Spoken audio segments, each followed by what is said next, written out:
Alhamdulillahi Rabbil Alamin. Wa sallallahu wasallama ala sayyidina Muhammadin wa ala alihi wa sahbihi wa rasulillahi ajma'in. Nawayna ta'alluma wa ta'lim wa tadhakkur wa tadhkir wal nafa' wal intifa' wal ifada wal istifada wal hath wa tamassuk bi kitabillah wa sunnati rasulillahi sallallahu alaihi wasallam wa du'a ilal huda wa dalalah alal khair wa ibtigha wajilla mardatihi wa qurbihi subhanahu wa ta'ala. Allahumma iftah alaina futuhul arifin wa faqihna bid din wa ja'alna minal ulama'il amilin al mukhlisin wa 'allamana ta'wil. Rabbi shrah li sadri wa yassir li amri wahlul 'uqdatam min lisani yafqahu qawli wa la haula wa la quwwata illa billahil aliyyil azim, amma ba'd. Masyaallah, alhamdulillah. Melanjutkan pengajian kita di minggu lalu, sampailah kemarin itu masih dalam seputar pembahasan sunnah-sunnah yang dilakukan di dalam salat. Terakhir daripada sunnah yang kita bahas ialah al-khusyu'u fi kulli salatin, yaitu khusyuk di setiap salat. Jadi itu anjuran juga, sunnah juga termasuk, ya. Bahkan ulama-ulama kita juga mengukur, Pak, ya, Bu. Apa? Al-qabulu fis shalah biqadri khusyu'ihi.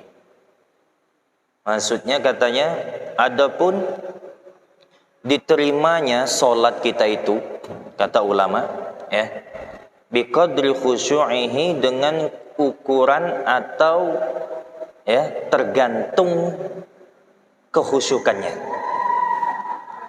Nah, jadi kalau kita mau mengetahui, ya, salah satu tanda daripada sholat kita diterima atau tidak, itu tadi salah satunya. Memang semuanya kembali Allah yang berhak. Tapi dari ulama kita dari para sahabat, dapat dari Nabi Muhammad sallallahu alaihi wasallam, adapun diterimanya, ya, salat kita itu biqadri khusyu'ihi, tergantung terhadap khusyuknya salat kita. Jadi ini salah satu sunnah, memang derajatnya sunnah, tapi bisa dikatakan secara maknanya ini wajib bagi kita. Karena harapan kita itu, ya, harapan kita tidaklah kita beribadah, ya, melainkan diterima oleh Allah Subhanahu wa ta'ala daripada sia-sia. Nah, tapi Masya Allah juga ada, kita ketemu sampai derajat, ya, Masya Allah, ada seseorang yang mengatakan, ya, terima tidak diterima, yang penting aku menjalankan perintahku, ya. Ada kita lihat kadang di media sosial kata-kata gitu, ya, bahkan dibikin skip film pendek gitu, ya. Oke, tidak masalah. Terima tidak diterima, ya, aku tetap menjalankan hakku sebagai hambanya, ya. Ada itu kita lihat, ya, di Facebook, dia lagi main judi dengan kawannya, terus azan berkumandang. Salah satunya, saya stop dulu, mau kemana, kata temannya, saya mau sholat. Lah, yakin gitu. Yakin sholatmu diterima, ente lagi lakuin apain barusan? Kata dia itu tadi, ya, urusan terima tidak diterima itu bukan urusanku. Ya, aku tugasku hanya menjawab panggilan Sang Pencipta Allah Subhanahu wa ta'ala, itu saja. Terima diterima itu bukan urusanku. Ya, yang penting kewajibanku jalan. Untuk tahap pertama itu tidak masalah, kita tidak masalah. Tapi tetap semuanya akan pengharapan diterimanya oleh Allah Subhanahu wa taala. Terhadap apa? Khusyuknya kita tadi di dalam salat. Baik, katanya poin saja kita ambil termasuk katanya yaitu maksud daripada khusyuk itu yaitu tenangnya jiwa, kemudian beserta hadirnya hati dan memperhatikan bacaan Al-Quran atau bacaan di dalam kita solat itu tersebut, apapun itu bacaannya, itu yang dikatakan khusyuk, ya. Tenangnya jiwa, hadirnya hati dan merenungi, ya, dan mentadabburi baca-bacaan kita di dalam solat. Baik pun itu surah, baik pun itu zikir, tasbih, apapun itu bacaan di dalam solat. Dan katanya payam bagi takalluful hudur. Maka sepatutnya katanya apa? Memaksakan. Harus dipaksa memang. Ya. Mau tidak mau harus dipaksa. Ya, kalau nunggu hati hadir ya Masya Allah. Kemarin sudah kita bahas panjang, bahkan sampai lupa kembali lagi paksa. Lengah kembali lagi sadar. Gitu dipaksa. Ya, kemudian fa'ilam sati fi salasati mawadhi. Nah, paling kurang katanya kemarin kan tidak mampu juga, kita harus teliti pada 3 tempat ini. Itu tadi. Yang pertama katanya inda qauli wajjahtu wajhi. Ini di doa iftitah. Ya, itu titik pertama. Ini minimal ya derajat kekhusyukan kita dalam salat, ini yang harus kita perhatikan. Wajjahtu wajhi. Usahakan hati kita hadir, ya, tadabbur, fokus, ya, bahwa kita menghadap Allah Subhanahu wa taala. Kemudian yang kedua, di bacaan iyyaka na'budu wa iyyaka nasta'in. Nah, di surah Al-Fatihah. Jadi di setiap rakaat ini bertiada. Ya, rakaat pertama, kedua, ketiga, keempat. Ya. Jadi di setiap rakaat itu ada. Kemudian yang ketiga, yang terakhir bisa dikatakan di bacaan assalamu alayka ayyuhan nabiyyu wa rahmatullahi wa barakatuh. Itu yang terakhir. Jadi di wajhtu wajhi iyyaka na'budu wa iyyaka nasta'in.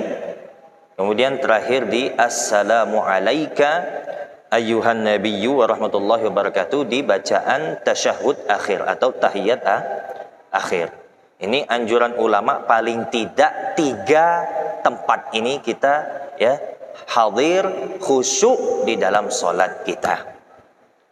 Nah, kalaulah sudah kita terbiasa, lah sudah terjaga di 3 tempat ini, nah itu nanti bertambah itu. Ya, meningkat. Ya. Meningkat, akhirnya semua di dalam solatnya khusyuk, hadir semuanya. Ya. Jadi kalau kelas-kelas kita ini, fokus dengan 3 ini aja dulu. Ya, fokus 3 ini aja dulu. Tidak usah yang maksudnya mulai dari pertama mau coba. Ya. Selama ini solatnya gimana? Ya selama ini ya gitu-gitu aja Ustaz.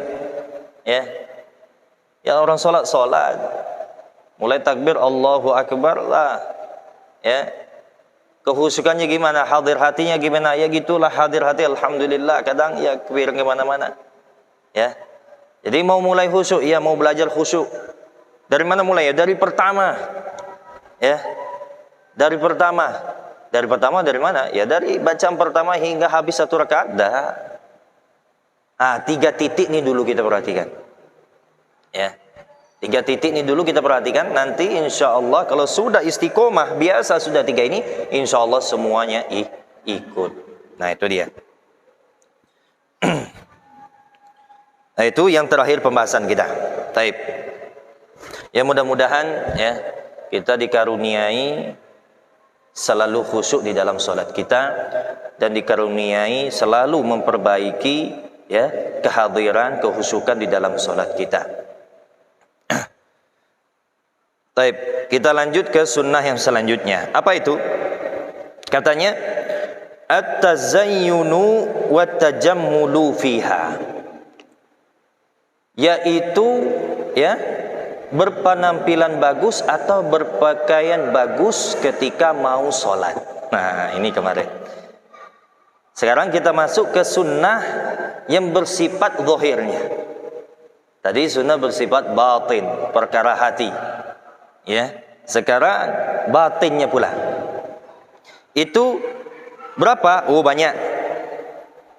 Wadzalika bi umuri, dan demikian itu beberapa perkara. Satu, yang pertama disunnahkan lubsul imamati, yaitu memakai sorban.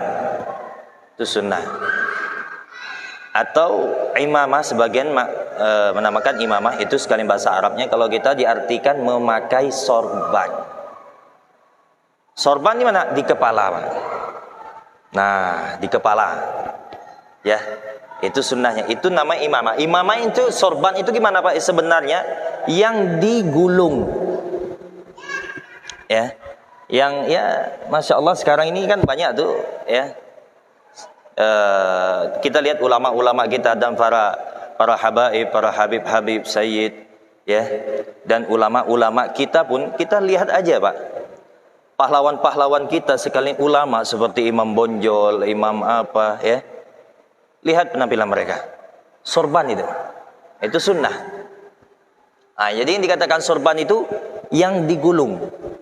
Ya, yang muter-muter. Ya. Nah, masuklah kita sering lihat itu. Adapun yang makai seperti ini kadang-kadang nah, hanya tutup saja. Kadang pakai syal warna putih kadang itu kan. Tutup saja. Nah, ini namanya toilasan. Sebagaimana ya adat orang Saudi biasa pakai. Itu namanya toilasan. Nah, itu adat. Ya, adat. Jadi ceritanya dulu kan kalau orang Saudi ditambah igal. Ya, ditambah igal. Bukan itu yang disunnahkan. Nah, yang disunnahkan itu imamah yang digulung itu. Ya. Igal itu ceritanya, riwayatnya itu dulu orang Saudi atau orang Arab pada zaman dulu ya, dia biasa igal itu asal katanya ekol. Ekolun artinya pengikat. Pengikat dulu itu menjadi pengikat onta. Jadi zaman dulu kalau mereka berpergian itu kalau sudah dibawa jalan itu onta, jadi ikatannya itu dia taruh di atas. Jadi pas ketika berhenti istirahat, igalnya dilepas, diikat ke onta itu tersebut. Nah, itu sejarahnya. Ya, maka itu jadi adat, sudah ada istiadat, bahkan jadi adat busana orang Timur Tengah, khususnya Arab Saudi atau Emirat Arab dan sebagainya lainnya. Nah, itu toilasan namanya. Dan yang sunnah tadi yang dikatakan sorban tadi, yang imamah itu tadi yang digulung. Gulungnya gimana? Ya terserah. Ya mau kalau bisa kayak yang habib-habib kita lihat di habib-habib itu rapi bagus, itu lebih afdol. Ya. Asalkan kalau kita ulama Indonesia tulen, yang Indonesia asli Indonesia dia ada begitu biasa saja asal digulung dapat juga sunnahnya. Ya, itu. Nah, sekarang pembahasannya yang masalah memakai sorban ini, ya, ulama juga menetapkan kalau yang muda, ya, apalagi kita mendapat wasiat dari guru kita Sayyidi Al-Habib Umar. Beliau mengatakan dalam kitabnya itu kalau untuk santri atau masih pelajar katanya itu dianjurkan pada setiap momen-momen tertentu. Nah, misalnya kayak hari Jumat atau hari raya atau acara Maulidin Nabi Muhammad SAW atau Isra wal Mi'raj. Nah, itu ulama-ulama kita sebagai menetapkan. Jadi tidak selalunya pakai sorban terus, Tapi khusus untuk kembali kepada ini solat ya. Kalau kepada solat tetap disunnahkan siapapun. Cuman selain solat ini maksudnya. Sedikit kita menambah faedah. Kalau untuk yang sudah nikah, kata beliau, dikatakan dalam kitabnya, itu dipakai terus. Apalagi yang para ustadz asatid, ya, para tuan guru, kalau ngajar harus pakai imamah katanya. Ya. Dan panjangnya itu sepanjang 3 dhira' atau 4 dhira', maksudnya 3 siku atau 4 siku panjangnya itu. Nah itu, kalau sudahlah lanjut usia seperti umur 40, nah itu dianjurkan ya dipakai setiap hari, setiap kapanpun.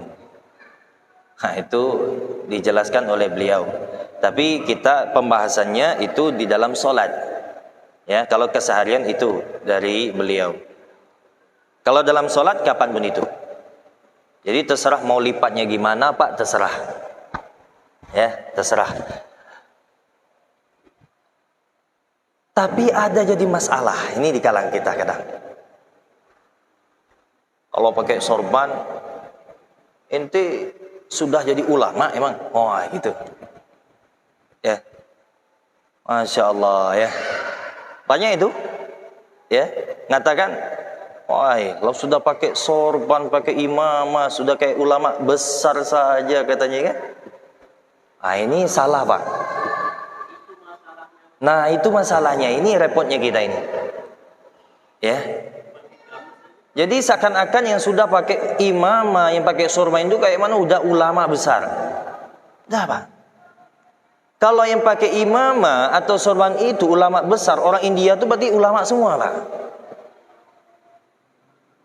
Orang India itu kan pakai sorban dia, iya. Cuman versinya saja warnanya macam-macam, ada yang oranye, katakan dia ada yang merah. Itu sama, itu imamah, sorban kita bilangnya. Mereka pun juga menamakan itu sorban. Walaupun udah seperti pakaian adat dia. Ya. Padahal orang awam banyak pakai. Ya. Jadi kita ada disampaikan oleh senior kita. Ya, kalau ada orang yang bertanya gitu, pakai, ya, ini saya pakai sorban, ini karena sunnah, bukan karena ulama. Sunnah menghidupkan sunnah Nabi Muhammad Sallallahu Alaihi Wasallam.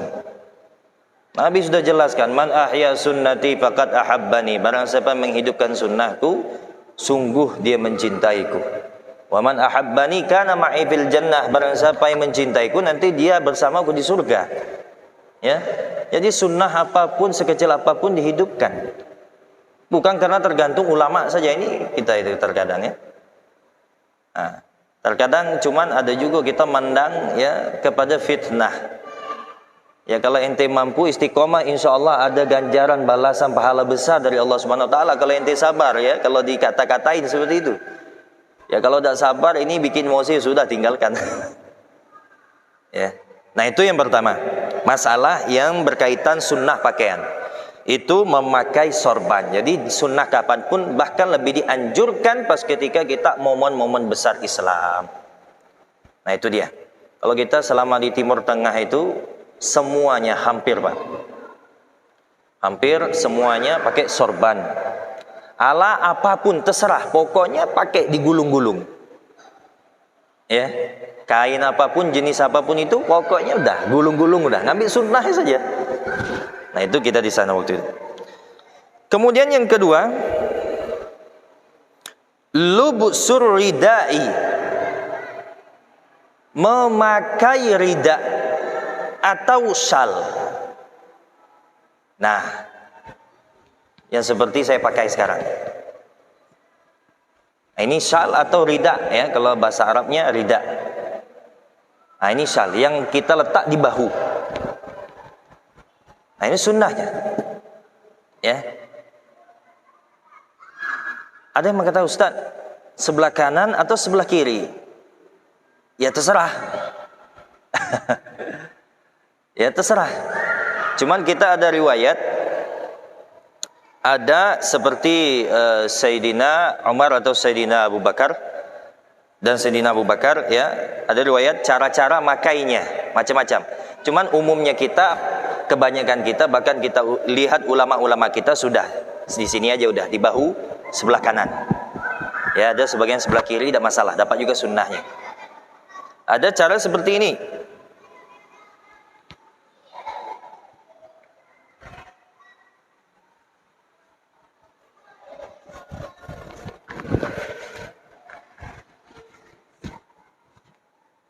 Nah,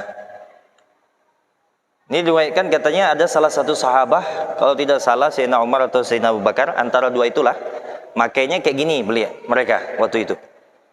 Kayak gini. Ada yang lupa pula ini.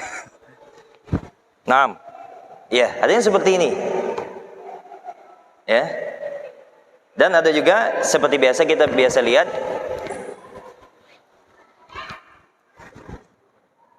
nah, ini seperti ini. Masya Allah, ya, semuanya sunnah, tidak masalah. Hah? Iya. Atau kadang kalau subuh-subuh kedinginan kadang kan, enak shawl itu digulung aja di leher kadang kan, nyaman sedikit. Iya, dapat juga sunnah. Ya. Ada juga kayak gini, lepas saja, dapat juga, tidak masalah. Ya. Nah, itu dia intinya memakai syal, itu dia, itu intinya.